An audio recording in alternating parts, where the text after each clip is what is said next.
All right, good afternoon, everyone, and welcome to today's webinar, Toward an Empowered and Trusted Public Health System, Learning from COVID-19 Era Bright Spots Policies, brought to you by the Network for Public Health Law and the American Society for Law, Medicine, and Ethics.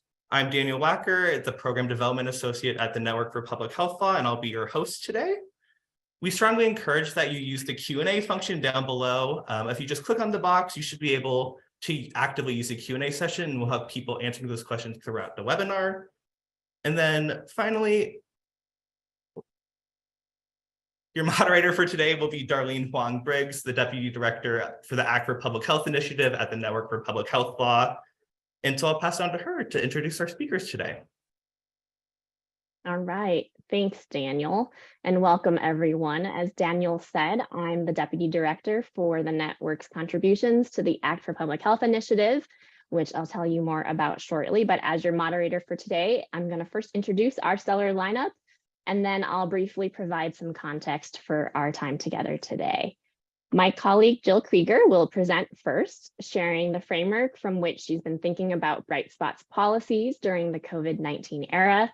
Jill serves as the director for the network's northern region, where her current focus is on law and policy strategies to prevent and reduce the human health impacts of climate change, promote mental health and well-being, and of course, today's topic, strengthening public health and public health legal authority.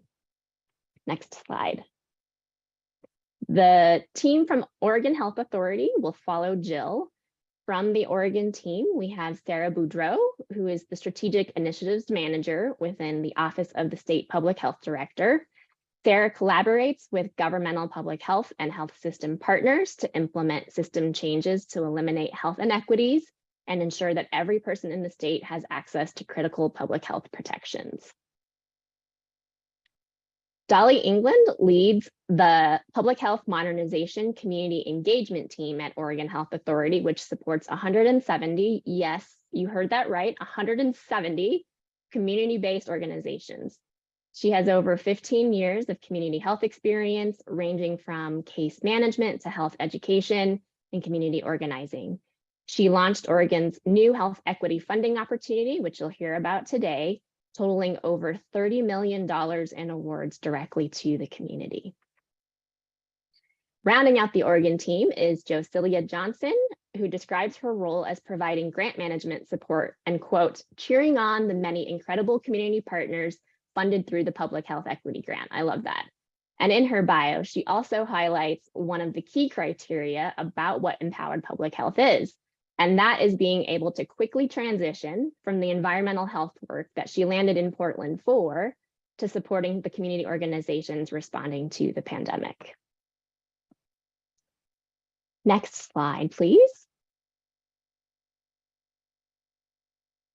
The Envision Resolution team from Florida will then share about their leadership efforts surrounding the Hillsborough Board of County Commissioners' adoption of a resolution declaring racism a public health crisis.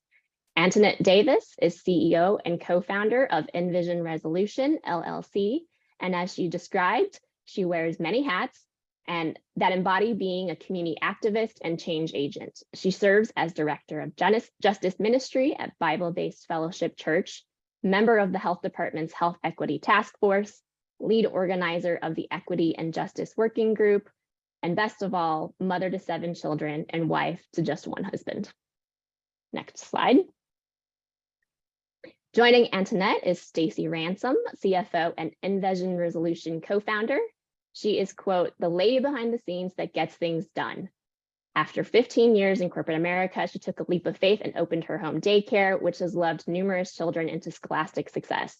She came to the work she'll be discussing today, triggered by the continuous injustices happening against people of color, and joined the Justice Ministry, where she now leads a team of 10, working with partners throughout Hillsborough County on issues of criminal justice, mental health and addiction with permanent supportive care, and the creation of affordable housing. The final policy and action story you'll hear about today will be told by Kim Irwin, who serves as the Executive Director of Health by Design and Administrator of the Indiana Public Health Association, where she guides the strategic direction, partnership development, and programmatic, operational, and financial management of both organizations. She volunteers with the League of Women Voters of Indianapolis and was a member of the Governor's Public Health Commission, which will be the focus of her presentation today. Next slide. Okay, so just to tee up our jam-packed agenda, this webinar was born out of work from the Act for Public Health Collaborative, which is made up of 5 public health law partners. These partners, Change Lab Solutions, Public Health Law Center, Temple University Center for Public Health Research and Law, and Public Health Law Watch out of Northeastern University, really sort of rallied against the intense backlash against public health, and more specifically, the authority or powers of public health during the pandemic. We organized ourselves, and with the help of many of you and your organizations in the field, began tracking a dizzying array of legal attacks on public health to help fight back against shrinking the powers that public health agencies need to protect and promote community health. You can connect with us through our website, which will have the link for you in just a little bit. It's actforpublichealth.org, nice and easy.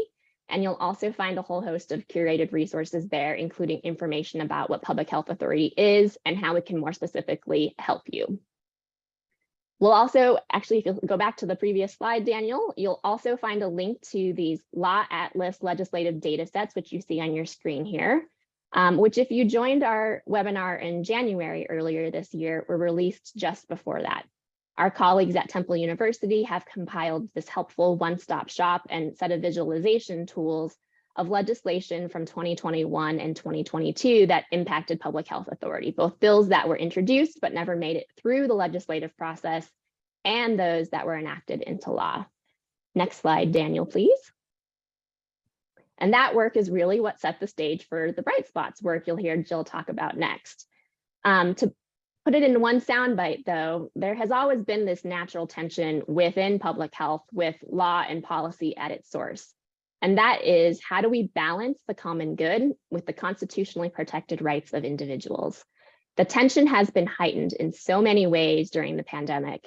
And as we start thinking about how we move away from the defensive backlash work onto something more offensive and proactive, it's really requiring us to reevaluate how we define what equitable public health authority is. We know we can't do this in a vacuum. And so next slide, please, Daniel. We're excited to be having this conversation with you all today, just ahead of the American Public Health Association's National Public Health Week next week. We know many of you may be gearing up for this, and we hope today's discussion is a helpful kickoff for your planned festivities. So with that, I will turn it over to my network colleague, Jill, to continue the discussion. Great, thanks so much, Darlene. And apologies in advance, I've got a little bit of a cold, so hopefully my voice will hold out. So as Darlene said, I'm going to provide a brief overview of some of the public health strengthening laws that have been adopted in the last few years. Next slide, please.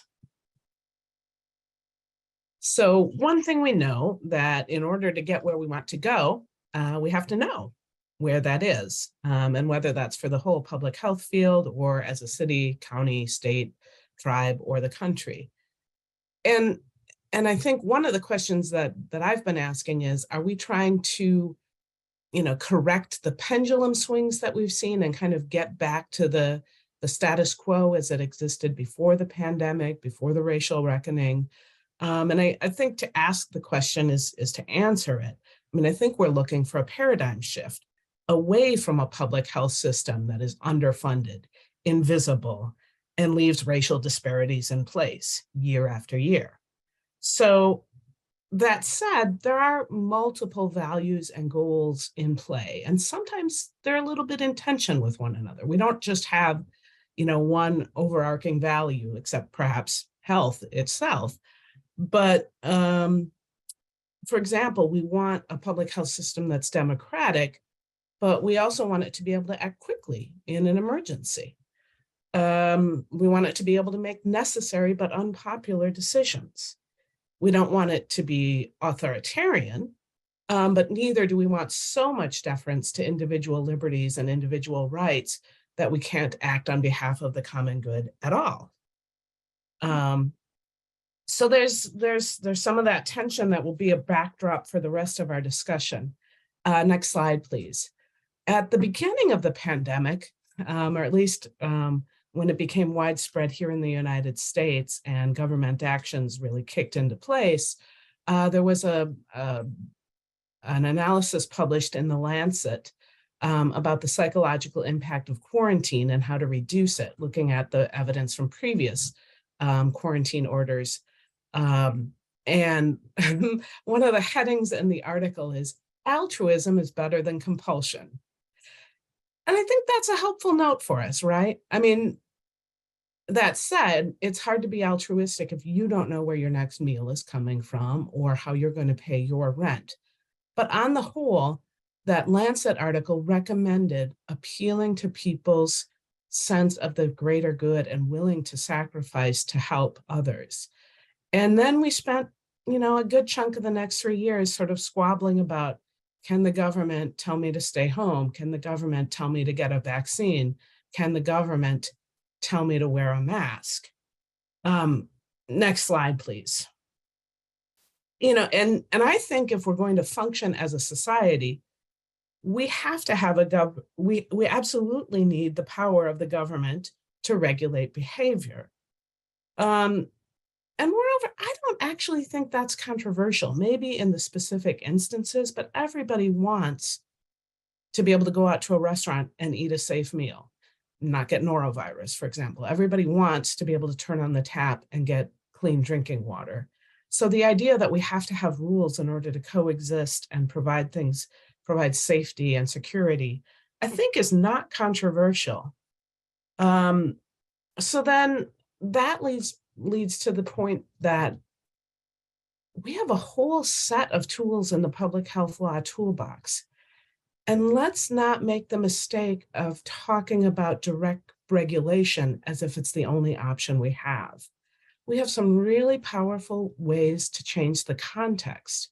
And in public health, we talk about policy systems and environmental change so that we can change the information that people are making decisions or drawing conclusions based on. We can change the socioeconomic environment, the information environment, and the power to tax and spend helps shape that power and give strength to it. So as we're thinking about how can we have legal innovations, if we broaden our horizons to this whole set of tools in the toolbox, rather than just looking at mask mandates or vaccine requirements, we discover a lot more options and a lot more that's been done over the last 3 years, kind of hanging out without necessarily being on the front pages of the newspapers or at the center of the evening news. Next slide, please. So I'm just going to do, as I said, a very, very lightning fast overview of some of these promising legal innovations in a number of key categories. They're pretty, I think, intuitive conceptual categories, so I'm not going to belabor them now, but just go ahead and dive in. Next slide, please. So starting with funding. Is one of the key buckets for big structural change because you need money to get things done, right? I mean, and if you're in public health, you know that that's been one of the problems is that public health has been underfunded historically and certainly since the Great Recession of 2009. But it's not just the sheer dollar amount that has been a challenge, but the inconsistency of the funding or the pumping money into one specific emergency that's getting attention. But by the time that money comes through, attention has moved on, or the funding only permits for 1-year positions, but it takes 6 months to recruit people to fill those positions. So we need funding that's consistent, reliable, stable, and has a reasonable amount of flexibility baked in, and that lets us as a field go upstream, not just to treat a problem, but to look at those root causes and work to ameliorate those root causes. Now, in the pandemic, I would argue that there were a lot of things at the national level that we got right. For the first time, in some ways, there was a realization that if you're going to have these kinds of direct regulations, like telling people to stay home, like closing businesses, schools, places of worship, there need to be economic and social supports in place. And so we had things like sick leave, paid sick leave, unemployment, parental leave, eviction moratoria, some efforts to expand later on, some efforts to expand access to broadband and telehealth, access to community mental health. So there were, at the federal level, they were imperfect, and one can look at some of the eligibility criteria and the implementation aspects. But on the whole, there were fewer complaints, I would argue, because of some of these legal innovations. But I would argue that we also ought to look at things that are happening in the background. And one of the things I'll talk about, and we've got examples throughout the webinar, is the notion of state public health modernization, whether that's under the auspices of the Public Health National Center for Innovations, PHNCI, and their 21st Century Learning Community, or some states who are sort of building off of that momentum, but also taking somewhat their own path. But under the auspices of PHNCI, states, from Washington and Oregon to Kentucky, Ohio, Massachusetts, Indiana, a whole host of states have been working in multi-year campaigns to build understanding among legislators about the need and the core set of foundational public health services that every resident of the state should have access to. And that's a message that has an appeal for urban legislators, suburban legislators, and rural legislators. And there have been substantial victories in some of those states. And some, as we'll hear from Kim, are in progress. So we don't know the final outcomes there. Next slide, please. Innovations in governance. Next slide, please. So governance is just how do we make decisions around here?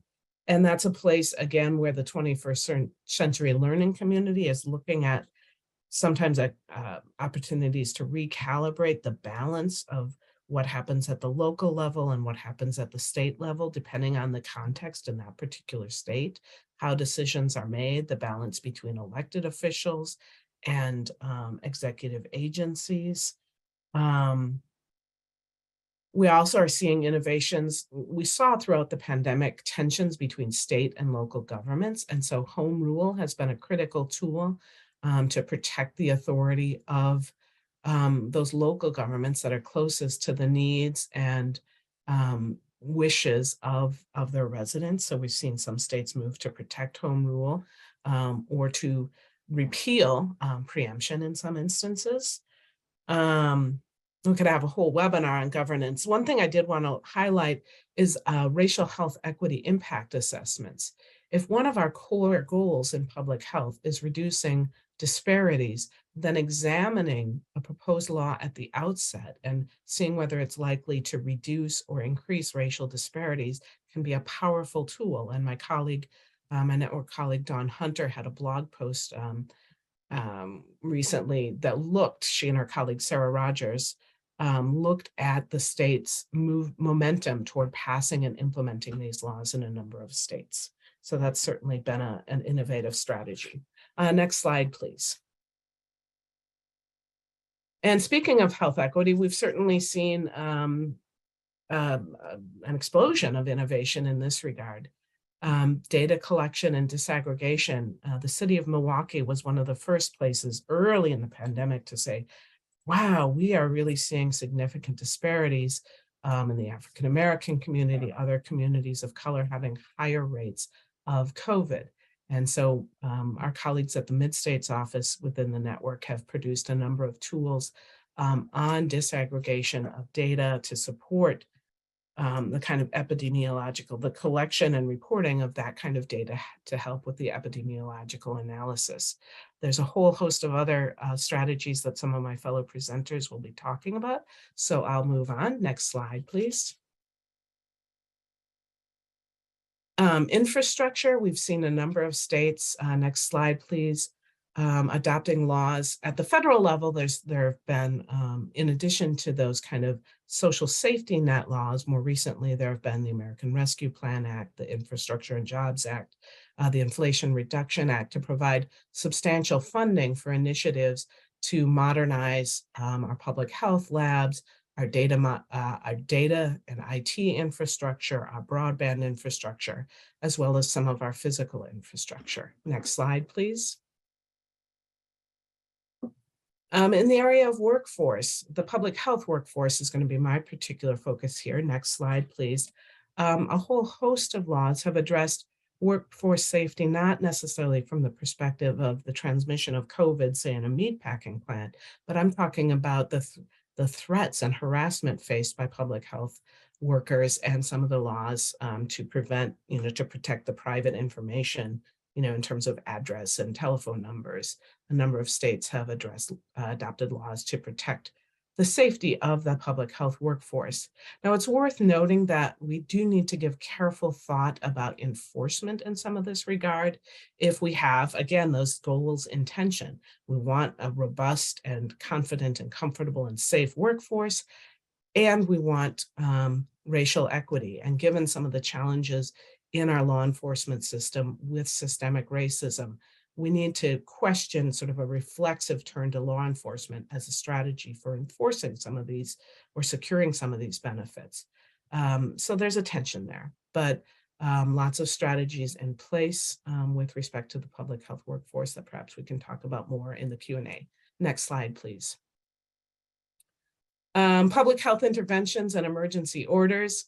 Next slide, please. This is the discussion that was at the center of the public discussion, I think, the direct regulation.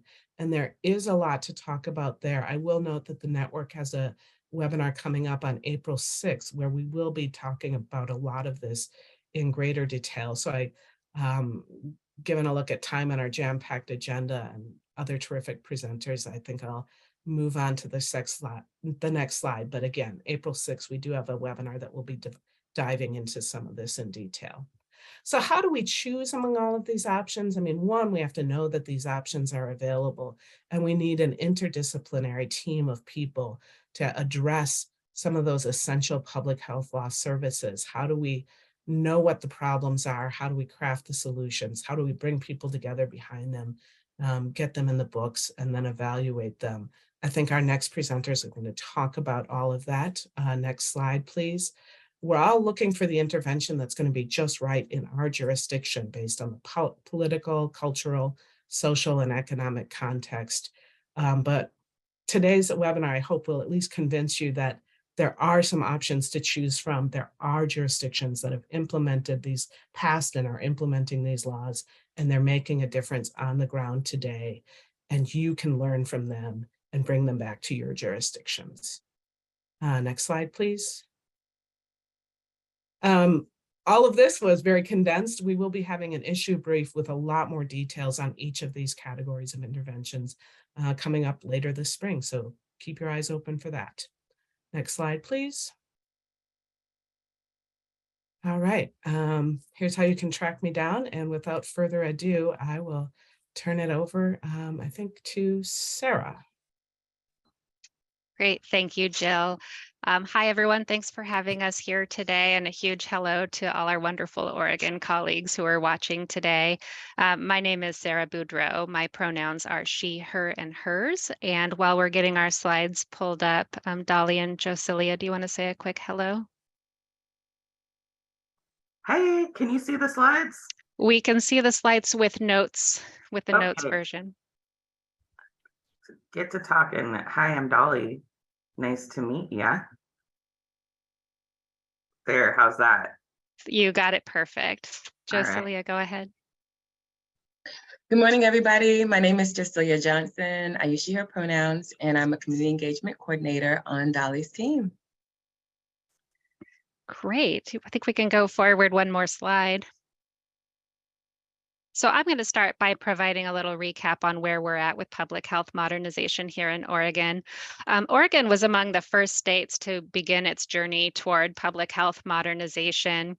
In 2014, Oregon began its efforts to define the core programs and capabilities needed for a sustainable and effective and equity-centered governmental public health system, as depicted in this graphic.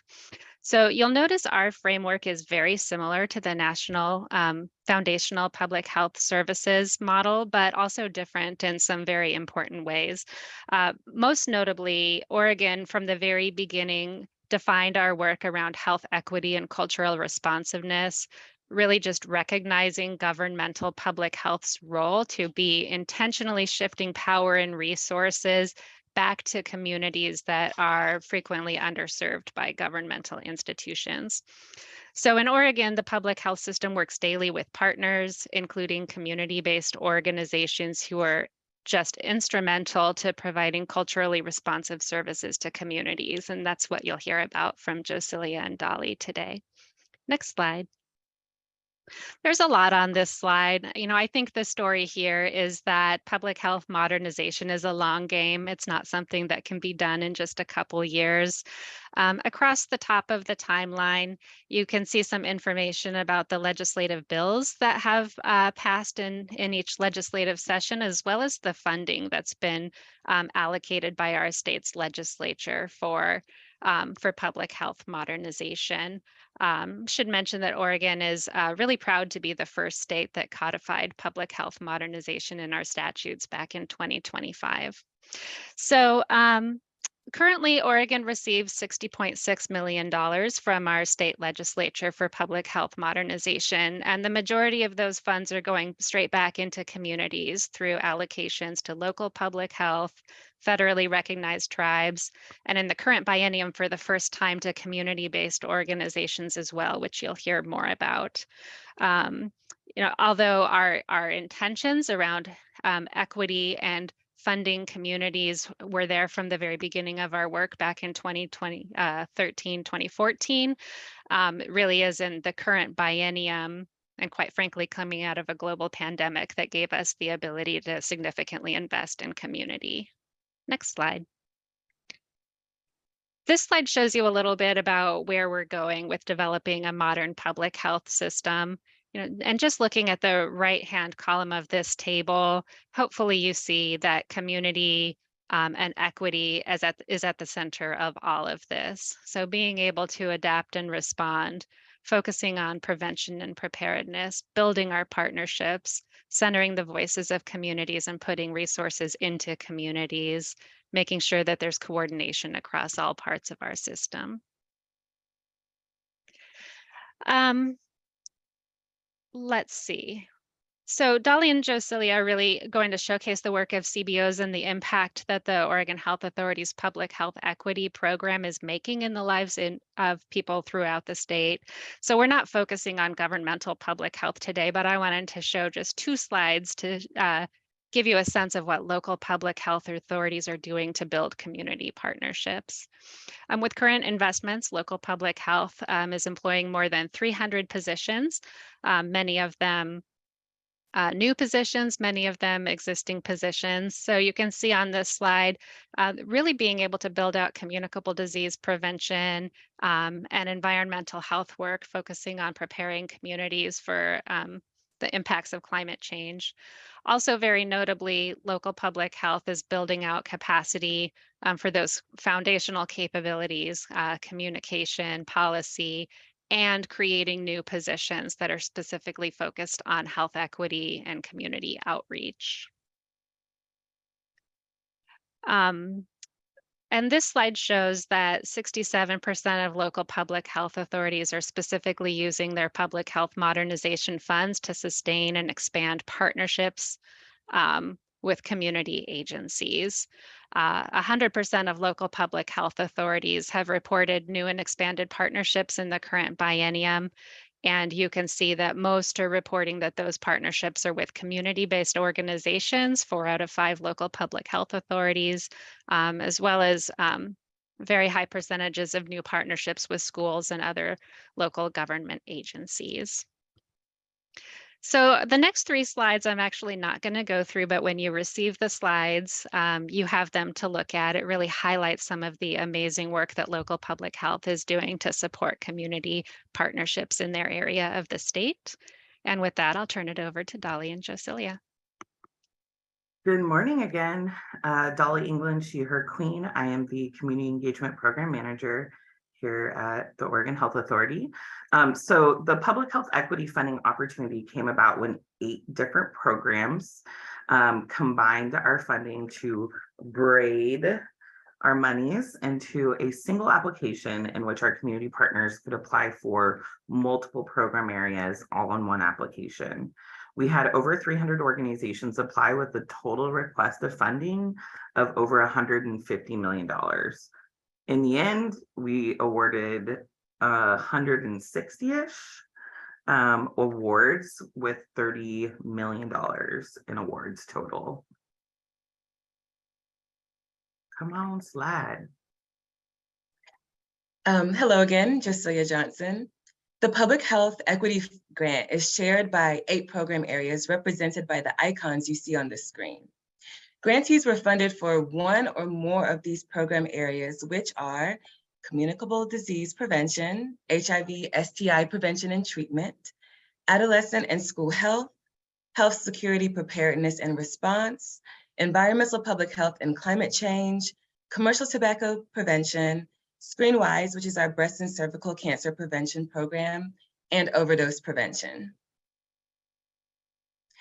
Okay, I love this slide. So last May, we held a kickoff event for all of the grantees that were funded through this new funding stream. This was the first time that all of the funded organizations were brought together in the virtual space. With the help of our visual illustrator, Riley Dow, we asked the community, what is your vision for public health equity? Their responses are represented through the words and art that you see on the screen. So 64.8% of our grantees performed work in a language other than English. And as of now, 45.8% of grantees have worked with their respective local public health authorities. 25.4% of CBOs have been able to leverage their OHA funding to access other funding or resources that benefit them financially. So the next few slides that we're going to share is data that we've collected from our first activity report, which was through September of 2022. So this is for ScreenWise breast and cervical cancer. The counties for this work are highlighted. The darker the color, the more activities were being done in that county during the reporting period of April through September of 2022.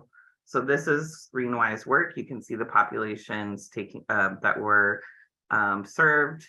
And this is one of our funded community-based organizations, Project Access Now.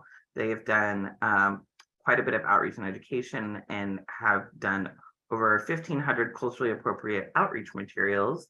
And they're doing a lot of work on social media. Overdose prevention. Again, you can see the counties, you can see the population served and all the types of projects. I'm going to highlight here some quotes. Specifically, we put together a workshop in one of the local Slavic churches during which we were able to talk to people about the dangers of the new drug fentanyl. And we also distributed and talked about naloxone. This is a photo credit of the Slavic Community Center. Next, we have the HIV and STI prevention program. You can see the work happening around community needs assessments, systems coordination, HIV testing, and community engagement.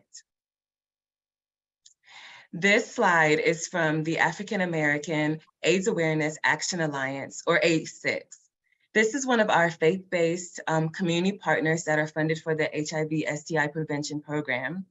And their project plan is an 8-week educational and informational campaign about HIV prevention, testing, and living with HIV. Next, we have the Adolescent and School Health Program. They funded 20 organizations to do this work. Grantees had some pretty cool projects, including a school-based social, emotional, and mental support program, and culturally specific sexual health education. So this image is courtesy of the Arc of Lane County. This organization hosted an anti-bullying and neurodiversity awareness campaign. So united by the forest green hoodies that you see on the screen, they marched in a holiday parade in Springfield, Oregon, and shared the campaign to encourage inclusivity within the community.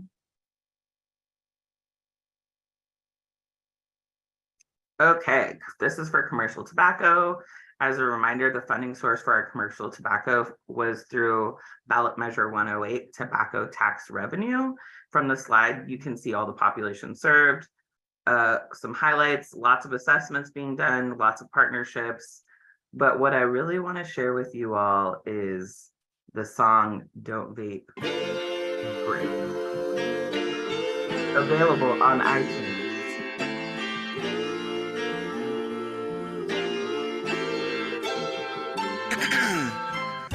My name is Bon Wavy, and I'm here with CVPA, and this is a public service announcement. Ladies and gentlemen, boys and girls, listen, we do not vape. You take a big hit of that jewel, thinking you look all mad cool. Gonna wind up dead in a pool. Ooh, you ended up looking like a fool. Don't vape, don't lick, don't hit, don't shoot, because that is not very cool. Do not vape, it will hurt your lungs. Once you do it, you faux show done. Don't vape, don't lick, don't hit, don't shoot, because We don't drop the link in the chat, so you can get your own version on the iTunes. Yeah. Okay, this is for climate and environmental public health, ACDP, which is acute communicable disease and health security preparedness and response. You can see all the counties in Oregon were represented in this work. 92% of our grantees engaged in culturally responsive work. And let me tell you, Creating Opportunities had a survival event for emergency preparedness. They had a roundabout station with different aspects of emergency preparedness in the wild for individuals with intellectual and developmental disabilities. Now get this, Biko Wright from the TV show Alone season 8 was a special guest at this event. I had to watch this show so I could know who this person was. Josilia. Thank you, Dolly. So this image is from Nurturely, and Nurturely is a climate health grantee. Their organization focuses on perinatal care and wellness through a climate and racial justice lens. So one project that they're currently working on, which is pretty dope, is the Wombs and Wildfire Project, where they're inviting birth workers, indigenous leaders, climate advocates, frontline health workers, and community organizers to share their experience on the effects of wildfires on pregnant and postpartum clients. And what they're going to do is create this awesome toolkit for emergency preparedness and care during wildfire emergencies for that population. And this would be the first of its kind. So we're really excited to fund amazing and innovative work like this. Next, we have Boost Oregon. Boost Oregon created and distributed a new podcast called Boosting Our Voices that amplifies BIPOC voices, businesses, and organizations in Oregon, while also disseminating evidence-based health information. So with this funding, they also created a program called Build FYI. So the FYI is for youth immunization. And so Build FYI is a teen-led majority BIPOC group that has trained 20 youth vaccine ambassadors from 10 high schools in the Portland metro area. I'm going to move through these slides because I know we're hitting our time marker here. So because of the relationships we had with CBOs, we were in a very unique position to respond to the MPOX response. And more importantly, we could pay our community partners for their work. I want to highlight all of these community-based organizations who have quickly adjusted their proposed work plans to support OHA, local public health, in the MPOX response. That work is still continuing to happen. So what's happening now? Well, last week, in the middle of session, with our biggest financial ask to date, our community partners showed up and showed out.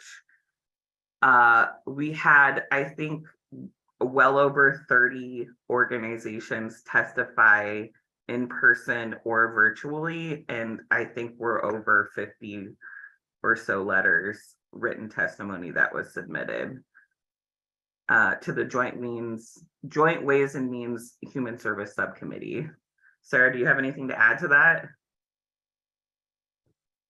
The information, the stories that CBO shared with our legislators were extremely impactful and are going to make a big difference in the outcomes of legislative session. Yeah, so what's next? Will our partners have money in the next biennium? That is the big question. So we're working on a lot of contract administration. We're looking at how to do some bridge funding.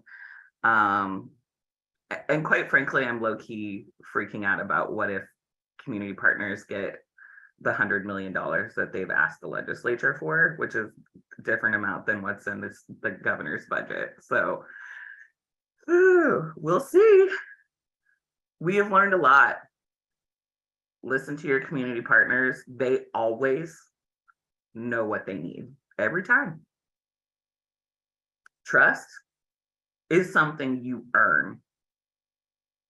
The power of community can indeed shift mountains. We saw it last week. And it's our job to both support and stay out of the way. And I think that's something we're still navigating, how to be present, how to be supportive, and also know that we are still the man. So what's next? We're going to continue to work on maintaining and building out our relationships. We want to make sure that we're creating more opportunities to connect our community-based organizations and local public health authorities. We're working on improving our state infrastructures to better support community partners. And lastly, as Dolly and Sarah shared, it's a legislative waiting game at this point. We're waiting to see how much funding will be awarded for our community work so that we can continue doing this work in our state. Thank you for having us. Great evening, everyone. I want to invite you to envision the change you want to see and join the movement by connecting with us on social media to help move the needle in achieving health equity. Next slide. I'm delighted to be here today to share with you Envision Resolution LLC as a bright spot as we consider the lessons learned after COVID-19. We have 4 principals in our company: myself, Antoinette Davis, as the CEO, Casey Davis, the COO, Stacy Ransom, who's presenting with me today, the CFO, and Dr. Sheila Simmons-Tribble. In September 2020, we had a perfect storm brewing in Hillsborough County. It was months after the tragic death of George Floyd, and thousands were in the streets protesting. We had an election that was pending that led to the perfect timing for the community, led by Bible-based Fellowship Church Justice Ministry, of which I have the honor to be the director, that brought this resolution to the public, our Board of County Commission, to be passed. You heard me right. It was the community that brought the resolution to our public officials. Next slide. After the resolution was passed, the county, by the urging of the community, had several next steps that they embarked upon. Number one, they did an equity profile for the county. Our county administrator created a new position, the Assistant County Administrator for Equity and Community Impact, and put funding in the 2023 budget so that we could have a diversity, equity, and inclusion office, which is currently staffed, but not functional because they have not hired a director. All of the great progress that we have made locally is currently at a standstill because of the laws and bills that are being passed by our state legislature. Next slide. However, in doing this work, we recognize that there are many phases and many pieces of the work so that we have to shift and pivot to parts that we can move forward. After the passing of the resolution, Dr. Sheila and I formed the working group to monitor the implementation of the commitments in the resolution. Next slide. We put on a 3-part series that was entitled Envision Resolution. The videos from that series can be seen if you visit bible-base.org/envision. But during this series, we sought to educate, empower, engage, and exchange information with the community. One other thing that we did was we created the Envision Resolution LLC. And we began selling our t-shirts that say, racism is a public health crisis. So our merchandising was a way to continue the messaging of our work. This is a t-shirt that people from all over the world can wear so that it serves as a walking billboard for the message and encourages dialogue around the concept.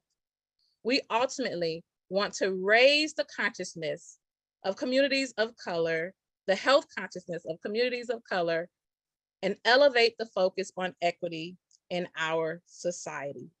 Envision Resolution LLC is truly a bright spot because amidst the opposition from our governor, who is currently making sure we remove the word equity from everything that we're doing, and he is opposed to DEI work, it has made it difficult for churches and other nonprofits to continue raising awareness of racism as a public health crisis. So continuing the work through a private company, Envision LLC, is the way that we have decided to move this great work forward. The vision continues despite the opposition. Next slide. We envision a Hillsborough County where race is not a factor in health outcomes and all people can achieve their highest health potential. A county where there is a reduction in preventable negative health conditions such as strokes, heart attacks, maternal mortality and morbidity, and obesity, so that the quality of life for communities of color and those who have been historically harmed and marginalized can be improved. Next slide. And then there's our 4E's mission. We desire to build a network with a culture where the community is educated, empowered, engaged, and exchanges information and ideas to improve the social determinants of health. This will yield better health outcomes and actualize health equity. In other words, we need to focus on our community while also connecting the dots with the other stakeholders. We want to educate people on the importance of health and health equity and teach them how to break the cycle, while also giving insight to the providers and lawmakers so they can understand how their actions may be contributing to the gap and not functioning the way they were intended due to factors not considered, such as the digital divide or economic educational level in terms of comprehension, as well as economies of scale. We also seek to empower them to make a change by providing them the information and resources to make an informed decision. This is where our partners and providers will come into play, which we'll discuss a bit later. Once educated and empowered, we seek to engage them in the process by demanding a seat at the table so the system itself can be changed.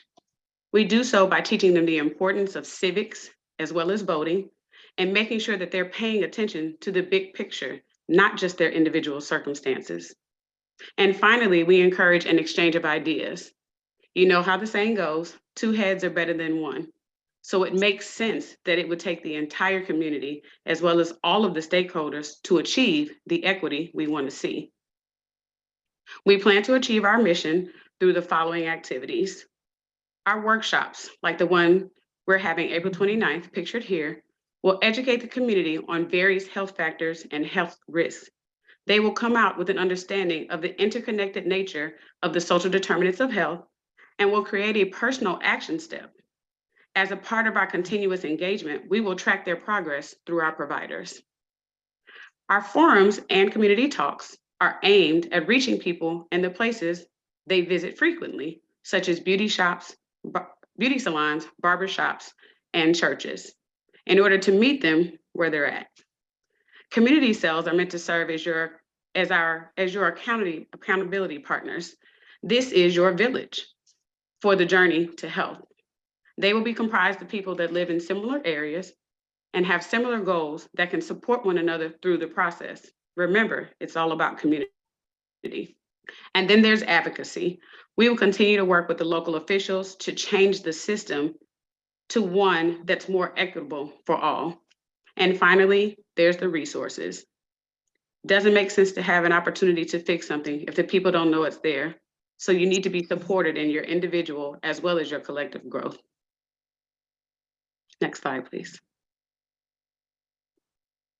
You've heard us mention the social determinants of health, and this graphic illustrates the pillars of focus for the equity profile that was completed in Hillsborough County last year. We will teach our community how each one of these factors has a direct connection to the next. So it's important to break the cycle of oppression that's ingrained in our society. It's about total health lifestyle change, not just one of the symptoms. And then there are our partners for change. These are the entities partnering together to actually make a change with the community in mind. We are all connected, and everything that happens has a direct or indirect effect on us anyway. So we might as well start looking out for one another and the greater good of all humanity. We have to stop expecting people to come to us and step outside of the box when they don't even really realize they're in the box, or how to get out of it for that matter. We must break down the concepts plainly so people can truly understand and then give them the tools they need to thrive from there. Should we give them the fish or should we teach them how to fish? At Envision Resolution, we believe in teaching people how to fish so they can be set up for long-term success. Next slide, please. And finally, there's our services. We know that people power is a priceless commodity, and our business is people. We specialize in community engagement. Our areas of focus are community education, as I just explained, community engagement, consultation, which is where we take on clients that have an idea or service, and then we connect them to the people that they're trying to reach. We also provide campaign consultations, helping candidates to figure out the best strategies for engaging with the communities they intend to serve. And finally, we do corporate event planning, as logistics are our thing. How will we do all of this, you say? Next slide, please. It will be through building a network that's all about diversity, equity, and inclusion. Our funders and sponsors, which we are actively seeking, will be the driving force behind keeping the programming going.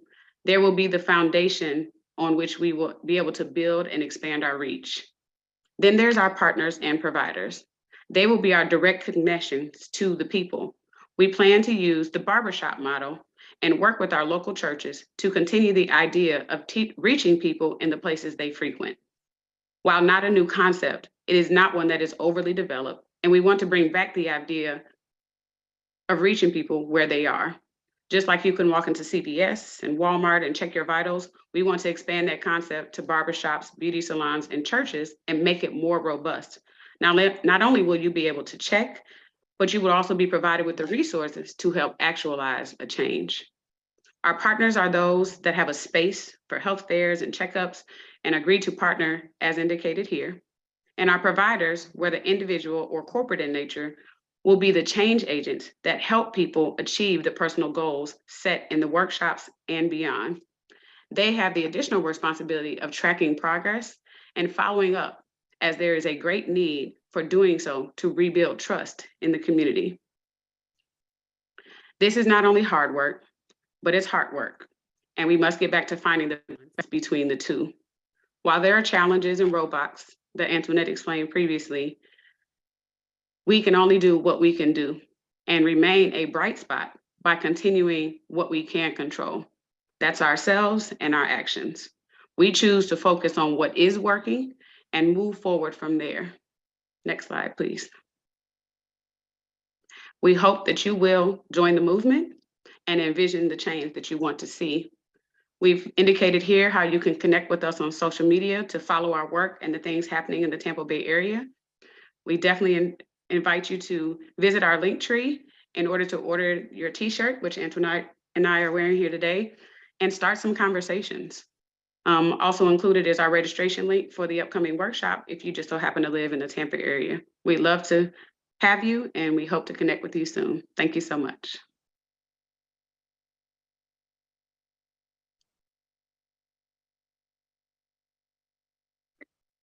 Hi, everyone. I'm Kim Irwin with the Indiana Public Health Association. It is wonderful to be with you today. I just want to say a quick thank you to the presenters before me. It's been awesome listening to you all, and I'm making notes and chatting, taking note of your words of wisdom. So thank you all. As you heard earlier, I'm going to talk to you about work we've been doing in Indiana around the Governor's Public Health Commission. You just saw in the chat, a link was dropped, which will give you all of the information about things I'm going to reference and more there. But before I do that, I do want to just take a minute and introduce you to our organization. I also want to give a quick shout out to a couple of my colleagues who are in the audience. Ellie Hansa is our current Indiana Public Health Association president. So thanks for being here today, Ellie. Sarah Sweisman is my colleague here at IPHA on the staff team. And we're also glad to have Pam Altonen with us, who's a past president of the American Public Health Association and a longtime champion for public health here in Indiana. Next slide.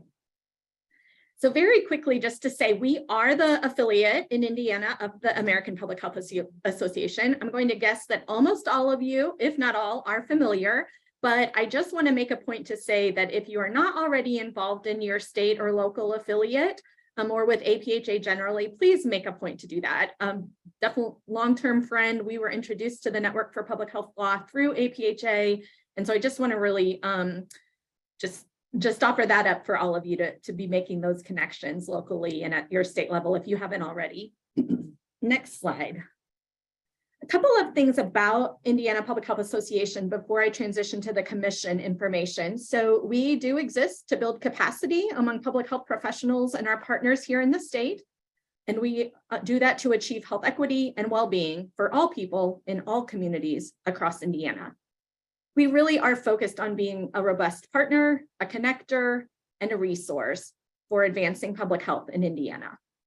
Next slide. Our strategic plan is pretty inwardly focused. We just updated it, so I want to mention it, but again, it really is about ensuring that we as an organization and many associations, APHA affiliates operate this way, but right, that we can operate in a way that allows us to do the externally facing work, improving public health, building partnerships, and supporting policy and advocacy change. So we're always working to build our membership, grow our financial stability and sustainability, increase our organizational effectiveness, and then again, always looking to strengthen that statewide presence and influence. And the opportunity to participate on the Governor's Council really gave us a chance to reach folks around the state in a way we had not for some time.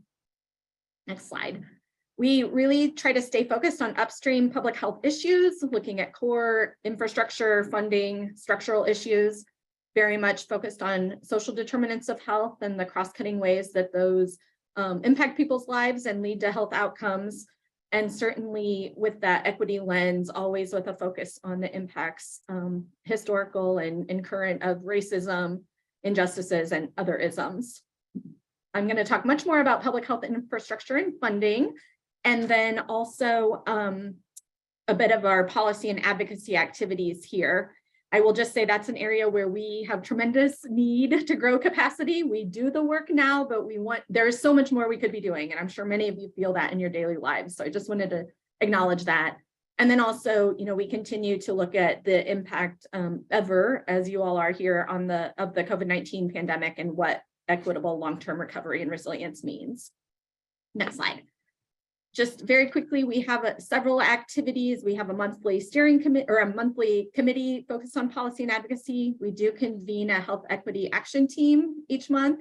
We do virtual lunch meetups, and we do an annual meeting and conference each year. It's coming up here in April, so if any of you are in Indiana or want to participate virtually, we'd love to have you on April 18th. Okay, I will transition to the commission here, and just to share a bit of history and context. So Indiana has long been underfunded. We have disinvested in public health. Again, it was referenced earlier, that has happened since the recession across the board, we know, but even prior to that, going back at least one decade that we know of, and likely before that, we were again, at the very low end of states in public health investment. The other thing that we've learned that is somewhat unique to Indiana, or different here, is that we have over-reliance on local funding. So not as much state level investment, and as much as 70% of local health departments getting their funding from local dollars. The other relevant thing there is that we have property tax caps here in Indiana that also went into place in 2008, I believe. And so that has resulted in a continued lagging funding model. I wanted to provide information on or just note that a report by the Richard M. Fairbanks School of Public Health here at Indiana University in Indianapolis, which did a public health system review in late 2020 and provided a lot of really important information, baseline information, and kind of key input and case studies of what was going on in the state, and that served as a foundation in many ways for some of the topics that came later with the commission. And I'll try to drop that link here before the end of our session, but we can provide that later, and you can certainly search for that. And then, and we are talking about bright spots for today, but again, for context, I do just want to note that Indiana was one of the states that did have state level legislation in the spring of 2021 to significantly undermine local public health authority and to remove and shift power of decision-making from public health professionals, from our local health officers, to elected local officials, limited emergency powers, and that kind of thing. We organized pretty well, I'll say, as well as we could, with a strong group of partners to resist that to the extent we were possible. And we were successful in working with the governor's office for him to veto that legislation as it was originally adopted. But the General Assembly did come back together very quickly and override that veto. Next slide. So that was May of 2021. By August, the Governor Eric Holcomb, had established the Governor's Public Health Commission by executive order. And you can see that executive order, and the language goes through to lay out a number of the challenges we face in Indiana, some information about the structure of the commission itself, but ultimately charging it with examining the strengths and the weaknesses of our system and making recommendations for improvements. Go ahead. The commission looked at 6 work streams over the course, and the recommendations that came from in the final report mirror those or fall into those work streams as well. of course, I mean, there are obvious things we would expect within public health, right? But it was important to lay them out in that way. And I think the other thing that it did give us a chance to do, particularly around some of the topics like child and adolescent health and some of the ways other chronic disease came in, is that, you know, we have long known that we have low health outcomes and poor health behaviors in many ways, lots of rankings where, again, as a state, we rank very low. We know we are not matching up to many of our peer states, let alone the best numbers across the country. But what we have rarely done is tied that to the investment that we make and the infrastructure that we have. And so part of the work of the commission was to be able to, you know, link those things, to connect the dots between high rates of smoking, high rates of chronic disease, and high infant mortality and maternal mortality, and really back that up in terms of how that connects to governance, to infrastructure, to funding, and to workforce. That 2021 ranking has us at 45th in state public health spending. Next slide.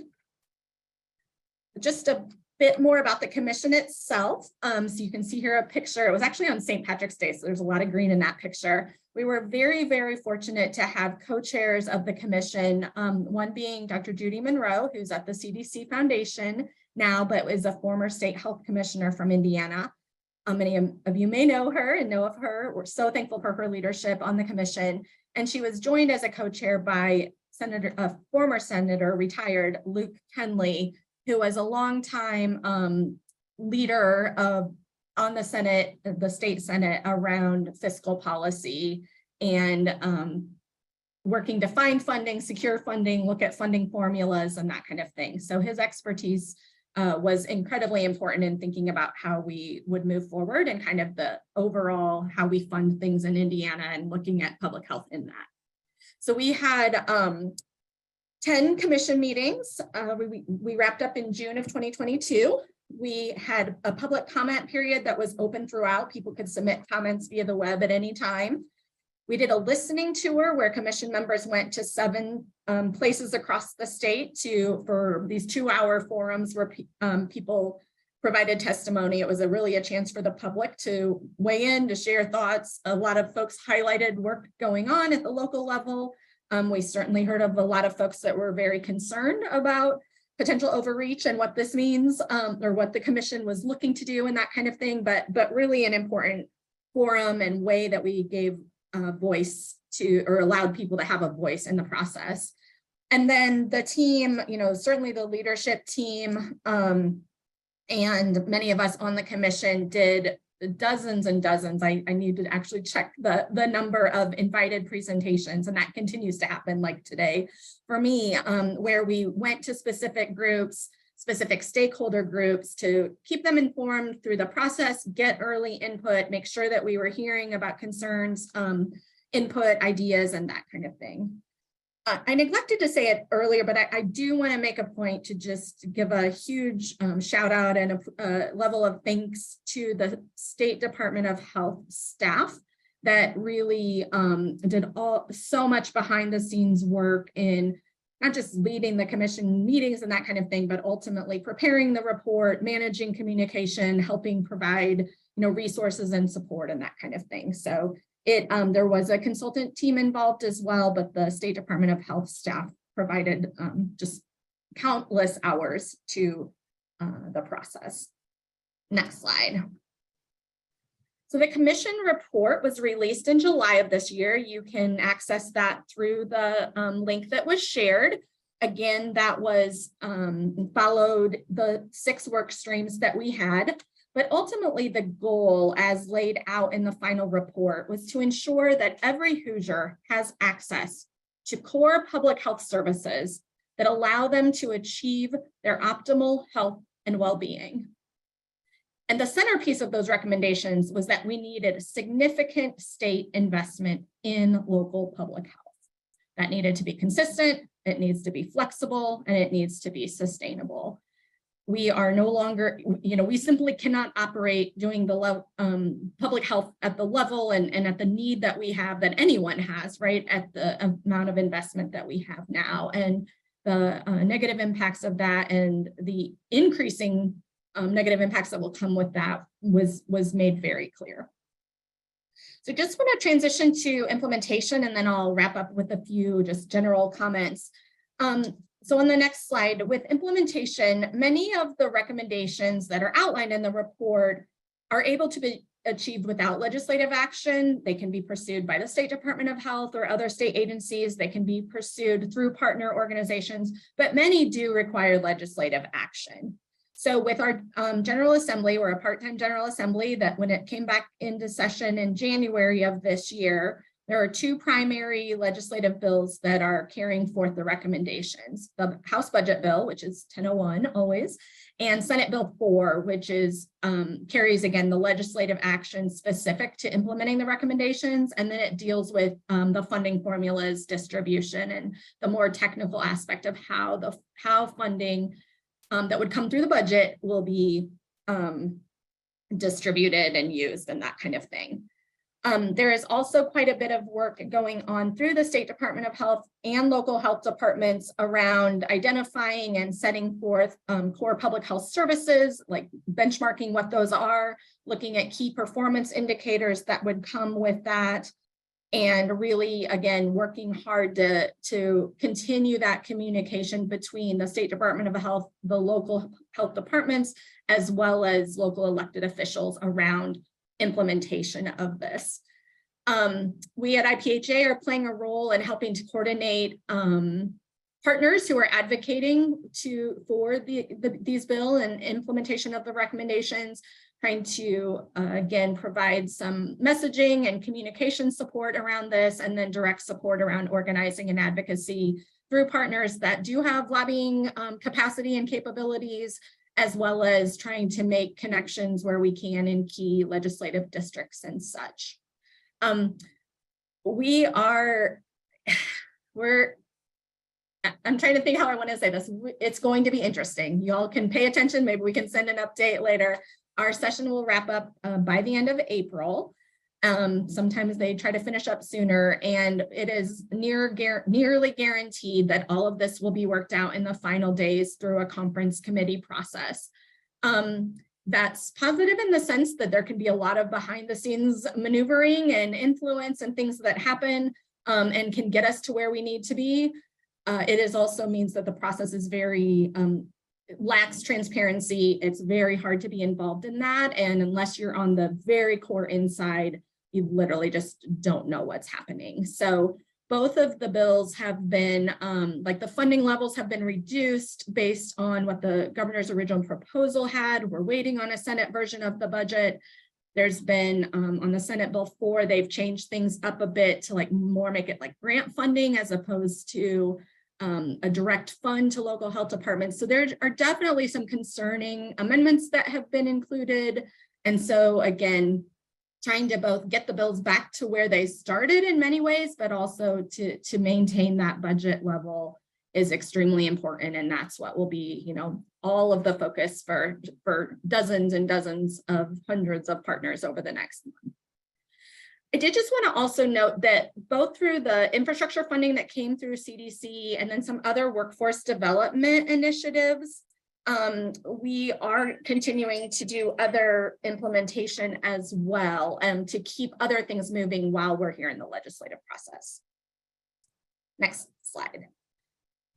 So just to highlight a few of the bright spots specifically, I think number one, the commission allowed us to have a much broader public conversation, but also conversations with very targeted groups and even individuals around the value of public health, right? Why it matters, what it is, how it works, what it looks like now, you know, where money comes from, where money doesn't come from, and all of that. It's fair, and even some folks on the commission, you know, said, well, we all learned something, of course, but even folks closest to it were really recognized over time, like how little our collective understanding of kind of the big picture was and how valuable the commission was in bringing that all together. It also really gave us a chance to look at best practices through a number of national supports. Again, some of the groups that have been mentioned already, looking at peer states and what others are doing, and really diving into the literature and the evidence base gave us a chance to really look at what should we be doing? What could we be doing? What is happening in other places that we can learn from and apply here? I've touched on the public engagement a bit. Again, not only did it give us a chance to share information outwardly more so than we have in a coordinated way, but to hear from people and to offer people an opportunity to share information in a way that they could feel like they were being heard. I think that expanded partnerships is just going, it has happened already through the process, but it is only going to continue to grow. And I think particularly as funding comes to bear and as we look at, again, how local implementation will play out in various communities of different sizes, different settings, that ability to expand partnerships will be key. And I think both of the earlier presentations each touched on that in a way that we are really hopeful we'll be able to see application here. And then finally, just the leveraging of funding. Not only are, everybody fingers crossed, right, that we'll secure additional state dollars, but looking at how we can leverage other funding. We didn't do a lot of cross-agency work with this or look at kind of a health and all policies approach to the extent that certainly we could have, but I think we, thinking about funding again across agencies, not just through health, is part of this. We did apply for a public health core funding. I mentioned the CDC infrastructure and just our ability to recognize and go after other federal funds will be key. So I look forward to the questions and the conversation, and we'll stop there. Thank you. All right. Thanks, Kim. And actually, I think there are some questions sort of clarifying some pieces of your presentation. So maybe I'll start with those while others sort of come back on screen, all the other presenters, so we can have a little discussion as well. So Kim, one of the sort of clarification questions was, does your board, I'm guessing the commission, did they have public meetings so the public could garner insight about what is and isn't going on? You sort of talked about not having any insight, right, into the process. Yep. So yes, all of the meetings were publicly open to the public and publicly recorded and are actually archived. I noted when I was reviewing the website today, so through the link that was shared, you can access all of those meetings through like a YouTube channel. Yes. Was there like a public input session as well, or opportunity to comment at those commission meetings? At the commission meetings themselves, there were not public input, like public hearing type style. That a summary of the public comments that had been received through the online system were reviewed at that. And then those 7 listening sessions, and again, the dozens and dozens of stakeholder group meetings also provided chance for people to weigh in directly. Okay. A couple more specific questions for you, I see Kim. Jean's and then softball question there. Okay, so I'm just going to sort of, where were you going to go next? Well, so I'll ask Jean's question out loud, right, is how would you advise public health folks in red states to find that initial core of politically connected conservative leaders to help get an Indiana style approach moving and begin that conversation? It's such just an easy one, right? Yeah, right. Exactly. The softball. I wish I had a great answer. I think that, just being very honest, we did not know that the governor was going to propose that until it literally had happened. So there was a lot of, and that maybe not lots of other partners did, and we didn't, but there was not a lot of, again, like, it wasn't a public process to get to the point of establishing the commission. And I think there are lots of reasons for that. But what that reinforces is how critical the relationship building, the direct conversations, just sort of knowing your folks and knowing who to talk to and who to work through to be able to get to those conservative leaders, and so kind of being able to navigate that, but then also knowing enough about their interests and the things that might resonate with them in order to know how to frame it. So this is about economic development for Indiana.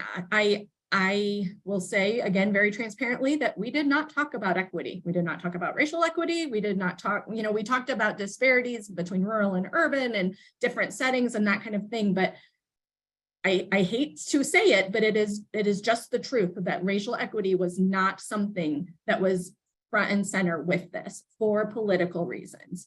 And so I think understanding what the drivers can be in environments like ours, again, economic development, student learning workforce. We don't have enough people doing this work, right? How are we going to recruit them? Those are the kinds of topics that, you know, don't resonate with everyone, but frankly have to be pursued in order to get going sometimes. Yeah. And so I want to take a moment to just sort of thank you for sharing sort of, you know, what didn't happen in Indiana. Yeah. And I think it also provides a good opportunity to open up to the other panelists here, since, you know, each community that's being featured here has really different sets of demographics, challenges that they're dealing with. And so, you know, Jean's question doesn't necessarily apply to everybody, but if anybody else has thoughts that they want to share about, you know, getting connected to the right political actors in terms of having these types of conversations about how to re-envision public health systems, right, with community-based power. Love to hear any thoughts you want to share with the folks on the webinar today. If I could just jump in, I would say we are Indiana, the epitome of Indiana right now. So I think that's definitely something that we are challenged with here. And just the one thing that Antoine and I try to just keep focused on is just people never stop moving. You know, we don't have a specific answer. You know, we're kind of like him. We don't have an exact answer. We just keep plugging because we believe at some point the dam will break. You know, that's just, we have to keep mobilizing people. We have to keep informing people. And at some point, as people get more information and really realize that, you know, we seem so polarized, but it's not as polarized as people are trying to make it. We're so focused on wording and definitions and what we say and how we say it, then in the end, we are not focused on the true issue, which is, you know, I say all the time, they want to, okay, we don't want to fund this, you know, but so we're not going to talk about that. But in the end, it's going to affect you anyway. It's going to hit your pockets in another way because the money's going to have to come, you know, in another program that you're paying for anyway. So why not just put the money into education? Because if not, then it's going to come out in all these social services that people don't want to pay for anyway. So it's just best if you give the people the leg up in the first place and then find a pathway forward from there instead of focus on how polarized we should be or how polarized we could be instead of where the commonalities are and working from there. Yeah. Anybody else wanted to chime in? Yeah, I see Sarah. Go ahead. Hi, everyone. I agree with everything that Stacy just said, and just reflecting on, you know, there are some limits to what we are able to talk about as governmental entities. You know, for example, we need to support what's in the governor's budget and don't talk outside of that. But we have a very important role to be supporting our partners to know how they connect, because their stories really are the most important and the most compelling and really the thing that drives the changes that happen. So we're doing a lot of work to demystify how members of the community and partners can get involved in either state or local policy making. That is something that we can do as state agencies. We can tell them where to go, how to submit the things, without telling them what they need to be talking about, which we would never, you know, want to do. So really supporting members to tell their own stories and work with legislators. This is Dolly. I'm just going to add to what Sarah said, that we educate our partners, and every time they come to me and say, I need more money or we want more resources, I let them know how to contact their elected officials, because that's who gives us money. So we've made it very clear how they can access that resource. And they, like I said, took it to the streets last week. And I'm a little nervous that they're going to get more than what was in the proposed governor's budget, which was, they asked for $100 million. And can I just clarify, is that difficult then to implement? Is that the concern? Yeah, I'm scared. Okay, 100%. I just wanted to make sure I was following. Oh, totally. I mean, exactly.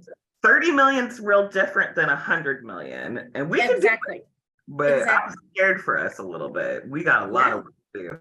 Yes, infrastructure and capacity, right? That's bottom line. Yes. Yeah. Awesome. And also I'd call that a high-class problem. But yeah, they have to figure out how to support you, the state government, the legislature, figure out how to support you in order to implement. Yeah. Yeah. I'm thinking now, right, about Stacy's sort of hard work is the heart work, and sort of there's a lot happening here that you're pulling together, and it can be happening in really challenging environments, right? Despite what the political climate is, whether it's, you know, getting a program running and making sure it can continue to run, to actually getting the initial funding, sort of, you know, to get things to start in the first place. But given that you all are doing such incredible work that really has sort of community and stakeholder input at the center of it, I think one of the sort of common threads I'm hearing from everybody is this sort of process really matters, right? For getting stakeholder, all different types of stakeholders sort of buy-in and input on what this bigger goal is we're working towards, right?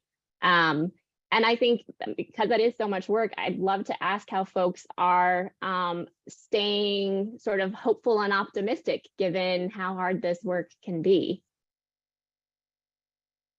I'll jump in to just say that we have taken this in a sort of effort to engage our young folks in doing this work. I met with a young man who's 22 years old on yesterday, and I asked him, what did he think the message on my shirt means?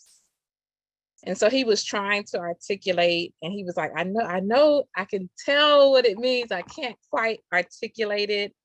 And so I shared with him that that is the reason why we do the workshops, to teach people how to have conversations around tough topics. And he was so excited at the end of us talking.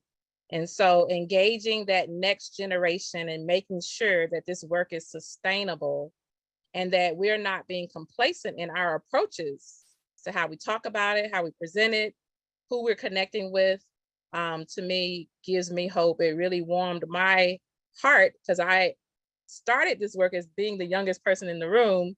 And now I'm happy to say that there's so many more folks that have come alongside of us, so that I'm not so young anymore, but we're able to pass the torch.